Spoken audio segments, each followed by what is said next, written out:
जी, जी, खुदावंद के मुकद्दस से प्यारे नाम में आप सबकी सलामती चाहता हूँ। सुनने वालों को और देखने वालों को मैं यीशु के नाम में सलाम पेश करता हूँ। और आज हम इस मौजू पर बात करने लगे हैं कलमकार इंटरनेशनल के प्लेटफॉर्म से। मैं बताता चलूं कि मैं आज के प्रोग्राम का होस्ट रेवरेंड बशीर गिल आसिम। आज का हमारा टॉपिक जो है वो है यीशु मसीह की आमद और तारीखी पस मंजर। आज मेरे साथ एवरेस्ट जॉन साहिब जो यूएसए में मुकीम है, अदबी शख्सियत हैं।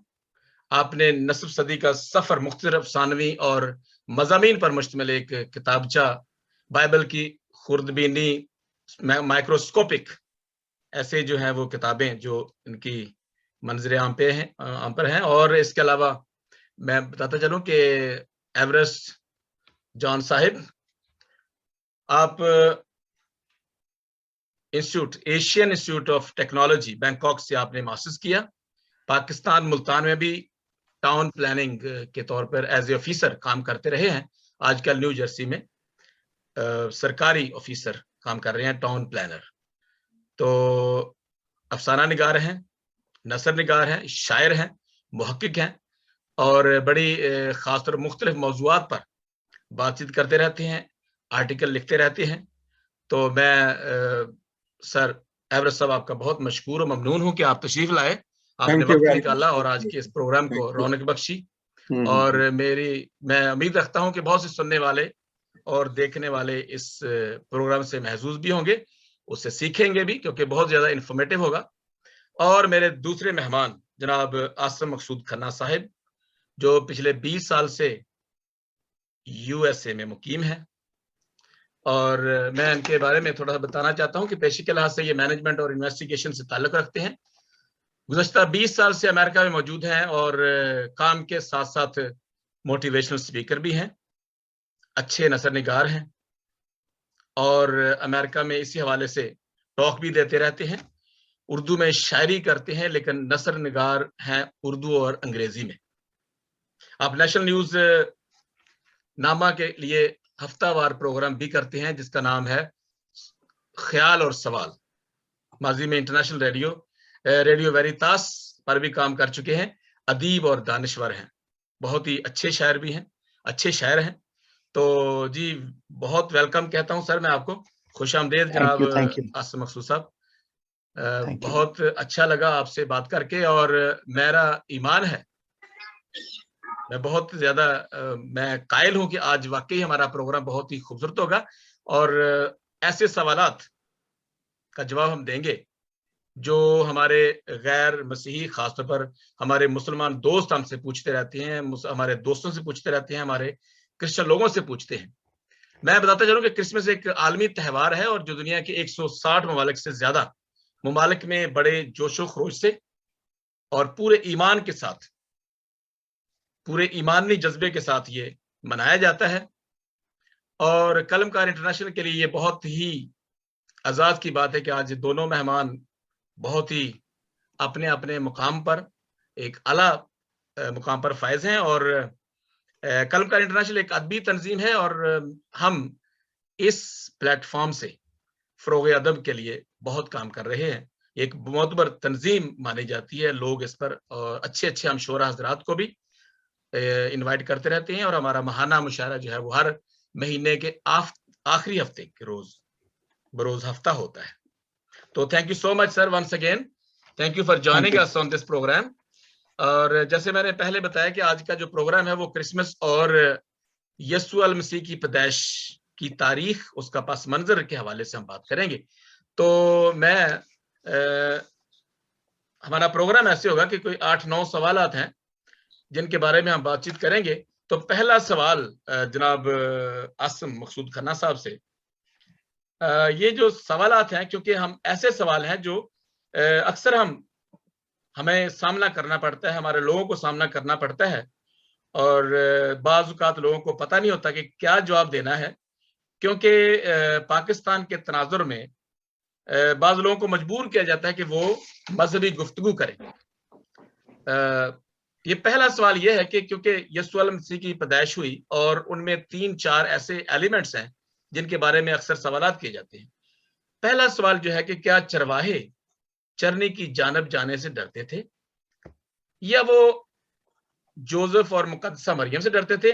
अगर ऐसा है तो क्यों है? ये एक सवाल है जनाब आसिम साहब। जी, थैंक यू। आपने बहुत अहम सवाल पूछा है और मुझे अच्छा लगा है कि लोगों को इसकी बैकग्राउंड जो है वो पता होनी चाहिए। उससे पहले मैं बात करना चाह रहा हूं कि जो लफ्ज है क्रिसमस, हम ज्यादा तौर पे इसको क्रिसमस बोलते हैं, तो इसकी जो सही प्रोनाउंसिएशन है वो क्रिसमस है। जी। और अगर आप न्यू ईयर के साथ इसको कह रहे हैं तो फिर मैरी क्रिसमस और हैप्पी न्यू ईयर। अगर आप क्या कहते हैं कि भी सिर्फ क्रिसमस की मुबारकबाद दे रहे हैं तो फिर आप हैप्पी क्रिसमस भी कह सकते हैं। लेकिन दुनिया में ट्रेंड ये चल रहा है अब कि लोग मैरी क्रिसमस कहते हैं, क्योंकि इस त्यौहार को दूसरे त्योहारों से थोड़ा मुख्तलिफ रखने के लिए तो मैरी क्रिसमस का ट्रेंड चल रहा है। क्योंकि हैप्पी जो है वो हैप्पी बर्थडे के साथ भी आ जाता है, हैप्पी न्यू ईयर भी आ जाता है, तो मैरी क्रिसमस का जो है वो रवाज चल रहा है। मैरी और हैप्पी में फर्क है, लफ्जी फर्क भी तो है। बिल्कुल। तो जो ब्रिटिश कम्युनिटी है, जो वहाँ की रॉयल फैमिली है, वो हैप्पी यूज कर लेती है। तो लेकिन जैसे एवरेट साहब कह रहे हैं कि मैरी ही जो है वो यूज किया जा रहा है। एनी हो, अच्छा, आपका सवाल जो है कि चरवाहे, क्या उनके दिल में डर था मुकद्दसा मरियम या यूसुफ से मिलने के लिए? हम एक क्रिश्चियन व्यू है चरवाहों के हवाले से जो हमारा है आज के दौर में। जी जी। और वो ये है कि हम चूंकि यीशु मसीह को गुड शेपर्ड, अच्छा चरवाहा कहते हैं, फिर दाऊद नबी ने जो ज़बूर लिखा, खुदावंद मेरा चौपान है, तो दाऊद नबी को और यीशु मसीह को जहन में रखते हुए हमारे दिलों में जो चरवाहे का कॉन्सेप्ट है वो बहुत ही पॉजिटिव है, बहुत ही सॉफ्ट है। लेकिन यहूदी मुआशरे में ऐसा नहीं था। चरवाहे जो थे ये इधर उधर अपने जानवरों को लेके घूमते रहते थे जी। तो बाज़ औक़ात खाने पीने के लिए ये चोरी चोरी भी कर लेते थे, दूसरों की फसलों से चीजें भी उठा लेते थे। इनकी भेड़ें जो थी वो दूसरों की चरागाहों में चर लेती थी। तो जो यहूदी कल्चर था, हिस्टोरिकली मैं बता रहा हूं, वो इनको अच्छा नहीं समझते थे। भी मुआशरे में इनको डिसऑनेस्ट, चोर और अच्छा नहीं समझा जाता था। ये तो है आम लोगों का व्यू। अब हम आते हैं कि मजहबी रहनुमाओं का क्या व्यू था। जो फैरिसीज थे, फरीसी, सॉरी, वो बाज़ का तो इंग्लिश प्रोनाउंसिएशन निकल जाती है, जो फरीसी थे वो कहते थे कि ये जाहिर है कि भेड़ बकरियों के साथ आप अपने आप को साफ सुथरा तो नहीं रख सकते जिस तरह से फैरिसीज या वो करते थे। तो उनकी नजर में ये नापाक लोग थे, क्योंकि ये वो इनको जिस्मानी तौर पर साफ नहीं समझते थे कि ये लोग हैकल की रसूम अदा कर सके। तो इनको नापाक जो था वो तस्वर किया जाता था उनकी जिस्मानी सफाई और लिबास के हवाले से। तो ये फैक्टर था। लेकिन बहुत ही जो खुशी की बात भी है और हैरत है कि सबसे पहले इन रिजेक्टेड लोगों को मुआशरे में यीशु मसीह की पैदाइश की खुशखबरी दी जाती है। ये चीज जो है ना, यीशु मसीह का मिशन भी बयान करती है। मुआशरे में जितनी क्लासेस थी उनमें चरवाहे जो थे वो सबसे नीचे आते थे। सिर्फ एक क्लास इनके नीचे थी और वो थी लेपर्स, जो कोढ़ी थे। वो सिर्फ इनसे नीचे समझे जाते थे, उसके बाद चरवाहे थे। तो जब उनको यीशु मसीह की, मैं आपको हिस्टोरिकल बता रहा हूं, बाइबल में तो ये नहीं है, मैं आपको हिस्टोरिकल और कल्चरल जो चीज है उस पर बात कर रहा हूं कि उनके दिल में डर हो सकता है कि भी क्या, हमें पता तो चल गया है कि ठीक है दुनिया का निजात दहिंदा पैदा हो गया है, बहुत खुशखबरी की बात है, लेकिन क्या जिस घर में वो पैदा हुआ है क्या वो हमें अंदर आने देंगे भी या नहीं? ये चरवाहों के दिल में ये खौफ जो था वो था भी। आप कह सकते हैं हिस्टोरिकली एंड कल्चरली स्पीकिंग कि उनके दिल में इस खौफ का होना बहुत आम सी बात है, क्योंकि मुआशरे में उनके साथ इसी तरह का जो वो रवैया रखा जाता था। तो ये खौफ जो है उनके दिल में, ये बड़ी एक नॉर्मल और बड़ी आम सी बात थी, क्योंकि मुआशरा और मजहबी रहनुमा दोनों उनसे नफरत करते थे। बिल्कुल सही, बहुत। तो एवरेस्ट साहब, आप जरा के इसी सवाल के ऊपर थोड़ा सी अपने ख्यालात का इज़हार फरमाएं। चूंकि हम ऐसा होगा कि हम एक एक सवाल, जैसे पहले आसिम साहब और उसके बाद आप थोड़ा सा इसी के ऊपर अपने ख्यालात का इज़हार कर दें और अपने उसी कल्चरल और हिस्टोरिकली। जी हाँ, थैंक यू वेरी मच। आपको याद होगा कि पहले भी हमने इसके ऊपर एक गुफ्तगू की थी जी, एक हफ्ते पहले, लेकिन आसिम साहब का ये बयान करना दुरुस्त है, यानी कि सोसाइटी में गडरियों का क्या मुकाम था। लेकिन मैं यहाँ पे थोड़ा सा इसको और ऐड करना चाहता हूँ कि वो चरवाहे कौन थे। वो चरवाहे दरअसल कौन थे? वो चरवाहे जिनके पास पैगाम लेके फरिश्ता जाता है और फरिश्तों की बहुत बड़ी फौज उनके पीछे आलमे बना खुदा की तमजीद का गीत गाते हैं, वो कोई आम चरवाहे नहीं थे। हम ये नहीं कह सकते कि वो चरवाहे जो थे वो उस वक्त जो थे वो बाहर कहीं बैठ के रात के वक्त भेड़ों की रखवाली करते थे। लिखा तो ऐसे ही गया है, लेकिन मेरी जो इसके ऊपर रिसर्च है उसके मुताबिक, मेरी जो तहकीक है उसके मुताबिक, ये वो चरवाहे थे जो कि हैकल में जिन जानवरों की कुर्बानी दी जाती थी उनके लिए मवेशी मुहैया करते थे। इनकी पहचान हम कैसे कर सकते हैं? इनकी पहचान हम इस तरीके से कर सकते हैं बाइबल में से कि फरिश्ते का पैगाम क्या था उनके लिए, कि तुम्हारे लिए ये निशान है कि तुम एक बच्चे को कपड़े में लिपटा चरनी में पड़ा हुआ पाओगे। ये खास पैगाम था कि आप इस तरीके से जीसस को आइडेंटिफाई कर सकते हो। अब कपड़े में लिपटे होना जो है वो तो हर बच्चे को जब भी वो पैदा होता है कपड़े में लपेट के रखते हैं, लेकिन चूंकि ये चरवाहे जो थे जिसका में भी उसका जिक्र है और उसका जिक्र पैदाइश की किताब में भी है, और जहां पर राखल को दफन किया गया मिग्दे ईदर का इलाका, मिग्दे ईदर जो बुर्ज था चरवाहों का, वो जो था चरवाहे जिसकी रोशनी में रात को अपने गलों को लेके उस मुकाम पे जाते थे, वो एक खास जगह थी जहां पे चरवाहे अपने लैम्स को, न्यू बॉर्न बच्चों को कपड़े में लपेट के एक स्टॉल बना हुआ था उसमें रखते होते थे, ताकि 15 दिन तक न्यू बॉर्न को वहां पे रखते थे ताकि उनको कोई नुकसान ना पहुंचे। और वो जब आप जोसेफ की तारीख पढ़ें, उसकी हिस्ट्री पढ़ें, तो उसमें उसने लिखा है कि जो बैतलहम का इलाका जो था वो हैकल में जो कुर्बानी की जाती थी बर्रे, उनको पालने के का वो इलाका था, वो सरसब्ज इलाका था, पहाड़ी इलाका था।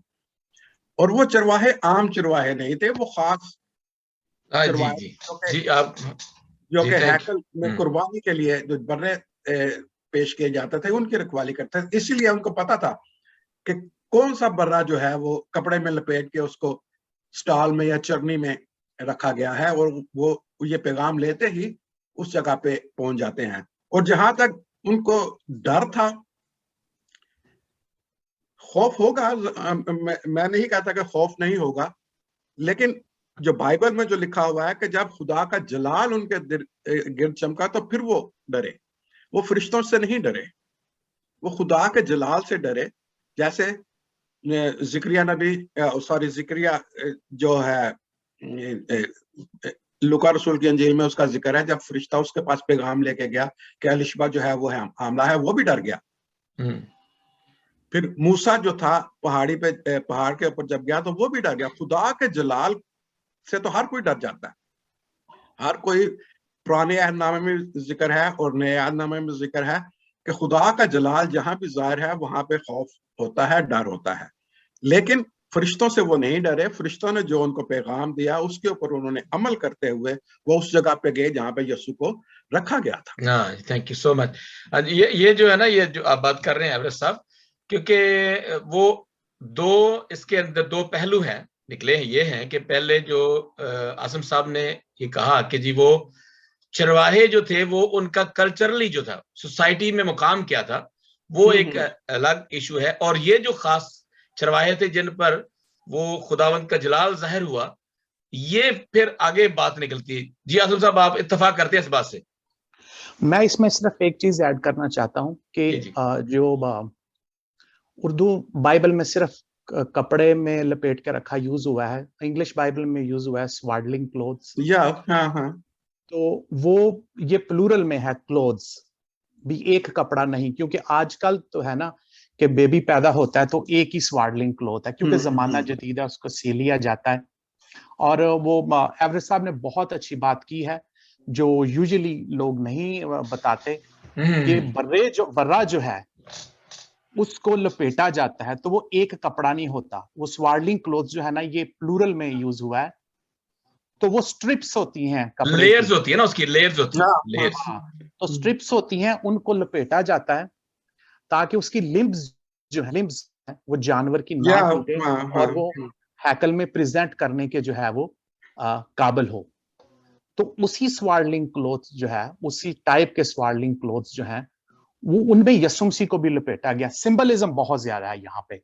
देखें, दो चीजें बड़ी अहम है कि बेऐब बर्रे की गवाही चरवाहे से बेहतर कोई नहीं दे सकता। बहुत खूबसूरत, वेरी गुड। ठीक है, तो जब बेऐब बर्रा पैदा हुआ है तो उसको टेस्टिफाई करने वाले चरवाहे ही थे। हाँ जी, बिल्कुल सही। हाँ जी, उसकी टेस्ट भी इधर अमेरिका में कोर्ट्स में इस तरह होता है कि जब आपको कोई साइकोलॉजिकल मसला होता है तो वो कहते हैं जी साइकोलॉजी के डॉक्टर को लेके आए। ठीक है, यहाँ पे बेऐब पैदा हुआ है तो उसकी जो लीगली भी आप अगर टेस्टिमोनी ले लेना, गवाही ले लें, तो चरवाहों से बेहतर जो है वो कोई नहीं कर सकता। तो चरवाहे आते हैं, और चूंकि बेऐब बर्रा पैदा हुआ है तो उसी को भी उन्हीं स्वाडलिंग क्लोथ्स में जो है वो लपेटा गया है जिसमें बर्रे को। तो थैंक यू एवरेज साहब, आपने ये पॉइंट उठा दिया। तो थैंक यू सो मच। और ये मैं समझता हूं कि ये जो हमारे सुनने वालों के लिए ये बहुत ही इंफॉर्मेटिव होगा, और खासतौर पर हमारे जो पाकिस्तान में या किसी भी जगह पे उर्दू बोलने वाले लोग हैं। मेरा जो मकसद ये था कि उर्दू में, क्योंकि इंग्लिश में बहुत ज्यादा मवाद हैं, बहुत ज्यादा वीडियोस हैं, जो उर्दू में बहुत कम है, ऐसी जो तहकीक है, ऐसी बातें जो उर्दू में बहुत कम है। जी जी जी जी जी, फरमाए सर। अच्छा, मैं एक और गलत फहमी जो है ना, चूंकि वो मेरे तारफ में आपने नहीं बताया, मैं जानवरों पे ना पिछले कोई 30 सालों से रिसर्च कर रहा हूँ। अच्छा। तो मैंने सांप भी काफी पाल रखे थे, तो उसके अलावा टाइगर्स फैमिली पे भी मैंने की रिसर्च। तो जानवर जो है ना, ये मेरा एक टॉपिक है, वो जो साइड पे मैं फन के सांप हमने जो पाल रखे हैं, जहर सबके निकाल रखे हैं। अच्छा, जबरदस्त जबरदस्त। मैं बताना चाहता हूं एक स्क्रिप्चरल, जो ओल्ड टेस्टामेंट में ना लोग कहते हैं कि जब इब्राहिम पहाड़ पे था तो खुदा ने बर्रा मुहैया किया। तो ऐसा नहीं है। वो इंग्लिश बाइबल में लफ्ज यूज हुआ है रैम जी, उधर बर्रा प्रोवाइड नहीं किया गया। उधर रैम में और बर्रे में, लैब में बहुत फर्क है। ठीक है, जब भेड़ का नर बच्चा बड़ा हो जाता, वो बड़ा सख्त, ताकतवर और खतरनाक बन जाता, उसके बड़े बड़े सींग हो जाते हैं, तो तब वो रैम होता है। इब्राहिम जब पहाड़ पे था तो उसको रैम प्रोवाइड किया गया। लैब जो है वो 2000 साल बाद ही आया है जीसस क्राइस्ट। वाह वाह, ये भी बहुत अच्छा। ये क्योंकि दोनों ये आए हैं ना, इनकी दोनों की जो दोनों अल्फाज हैं, लैम और रैम में, ये भी है। हम थोड़ा आगे चलते हैं। आप कभी रैम की शक्ल देख लेना, तो रैम किसी एंगल से मासूम नहीं लगता, वो बड़ा खतरनाक जानवर होता है। और बाज़ औक़ात जब रीछ और जो है ये जो पहाड़ी शेर की जो नस्ल है ना, पूमा उसको कहते हैं, कूगर भी कहते हैं, बाज़ औक़ात वो पहाड़ी शेर जब उस पे हमला करता है तो सामने से डरता हमला नहीं करता। अगर वो रैम टक्कर मार देना तो वो उसका सत्यानाश कर देता है। अच्छा, वेरी गुड। हाँ जी। या आसम भाई, मैं इसमें थोड़ा सा वो जो स्वेडिंग क्लॉथ का जिक्र हुआ उसमें थोड़ा सा ऐड करना चाहता हूँ। I'll take only 1 minute। जी सर, जी प्लीज। उस जमाने में या पुराने जमानों में ये एक रवायत थी या एक कस्टम था यहूदियों में कि जब भी वो ट्रेवल करते थे अपने कमर में एक कपड़ा बांध के रखते थे। वो इसलिए बांध के रखते थे कि अगर किसी ऐसे इलाके में जहां उनको कोई भी जानता ना हो, उनकी वफात हो जाए, उनकी डेथ हो जाए, तो वो उसको कफन के तौर पे इस्तेमाल कर सकें। वो नहीं चाहते थे कि हम बेकफन जो है दफना दिए जाए, तो वो कपड़ा जो था वो अपने कमर में बांध के अपने घर से चलते थे। मोस्ट प्रोबेबली कुछ स्कॉलर्स का बिलीव है कि वही कपड़ा जो जोसेफ ने अपनी कमर में अपने कफन के लिए बांधा था, उसी कपड़े में यीशु को लपेट के रखा गया था। वाह, nice. ये भी अच्छा है। चलिए थोड़ा सा हम आगे चलते हैं, क्योंकि हमारे सवाल काफी हैं, तो फिर ये बड़ा अच्छा है, बहुत अच्छा लगा। और आपने जो कॉम्प्रिहेंसिव बड़ा ही अच्छा जवाब दिया। और मत्ती रसूल ने जो कहानी बयान की है यीशु अलैहि मसीह की पैदाइश की, और जो लूका ने, मुकद्दस लूका ने जो बयान किया, उनमें दोनों में बहुत ज्यादा इख्तलाफ है, मुख्तलिफ हैं दोनों ही। उनकी डायमेंशन या उनकी जो है वो शुरू करने का अंदाज या तरीका जो है, वो दोनों फर्क है, उनमें बड़ा मुतफर्रिक है, वो दोनों बातें मुख्तलिफ हैं। तो इनमें क्यों इख्तलाफ है? और ये दोनों अगर मैं ये कहूँ, ये सवाल ये है कि अगर आसिम मकसूद साहब ये लिखना चाहें यीशु अलैहि मसीह की पैदाइश की कहानी, तो आप कैसे लिखेंगे? ये तो वैसे ही इसके साथ जो है ना लिंक करता है सवाल कि, और इसके बाद पहले हम उसकी मैथ्यू की और लूका की, मुकद्दस मत्ती रसूल और मुकद्दस लूका की, दोनों का कंपैरिजन करेंगे कि वो क्यों उन्होंने इस तरह से शुरू किया, मत्ती ने और लूका ने, दोनों का जरा थोड़ा सा आप जायजा बताएं। जी कासिम साहब। अच्छा, आधा जवाब तो आपने इसके अंदर खुद ही दे दिया कि अगर आप लिखेंगे तो कैसा लिखेंगे। ये तो ठीक है। हाँ, वो देखें, डॉक्टर मुबारक अली ने ना अपनी एक, वो बहुत बड़े तारीख नवीस हैं पाकिस्तान में। तो जैसा कोई शख्स होता है ना, उसका पेशा, उसकी सोच, वो तारीख को उसी तरह से लिखता है। मिसाल के तौर पे अगर आप पाकिस्तान के मसीहियों की तारीख लिखते हैं, तो जो आज आपकी सूरत हाल है, जो आपकी मैच्योरिटी है, आप रिलीजन को और अदब को ज्यादा जो है उसका टच देंगे। जी, ठीक है। एवरेस्ट साहिब मुहक्किक हैं, ये रिलीजन को, अदब को जो है वो ज्यादा करेंगे। ठीक है। इसी तरह जिस तरह का भी बंदा होता है ना, वो उसी तरह की चीजों को ज्यादा अहमियत देता है। अभी लूका का और मैथ्यू के दोनों के प्रोफेशंस बड़े फर्क थे। लूका एक फिजिशियन था। बिल्कुल, क्या ठीक है, वो फिजिशियन था, तो वो जिक्र ही 2 हामला औरतों से करता है। अपनी जो वो यीशु मसीह की स्टोरी है, पहले वो हाँ जी अलिशबात का वो जिक्र करता है, फिर उसके बाद तो वो 2 औरतों के हामला होने से एक बड़ा मेडिकल पॉइंट ऑफ व्यू से वो पेश करता है। ना सिर्फ ये, बल्कि वो डेट्स के बारे में बड़ा केयरफुल है। जकराया को जो है वो खुशखबरी मिलती है कि हाँ भी तेरे बेटा होगा। ठीक है। अच्छा, लेकिन वो बच्चे की पैदाइश से पहले सारी मेडिकल सूरत हाल की एक्सप्लेनेशन करता है। 2 हैं। नंबर 1 कि इंग्लिश बाइबल में लिखा हुआ है कि they are well stricken in years, भी बहुत उम्र हो चुकी थी। या बुरा था। हाँ जी, एज पहला फैक्टर आ गया, एज। अच्छा, दूसरा फैक्टर है कि एलिजाबेथ जो है वो भांज है। भी वो पहले सिचुएशन एक्सप्लेन करता है कि मेडिकली सिचुएशन कितनी बुरी है, एज भी है। उसके बाद जो है वो एक डॉक्टर कह रहा है nothing is impossible for God. भाई एक देखें, इम्पॉसिबल, 2 इम्पॉसिबल बर्थ्स हो रही हैं। चलो एक इम्पॉसिबल नहीं, एक इम्पॉसिबल है और एक एक्सट्रीमली डिफिकल्ट है। ठीक है। और वो डॉक्टर कह रहा है कि भी nothing is impossible for God.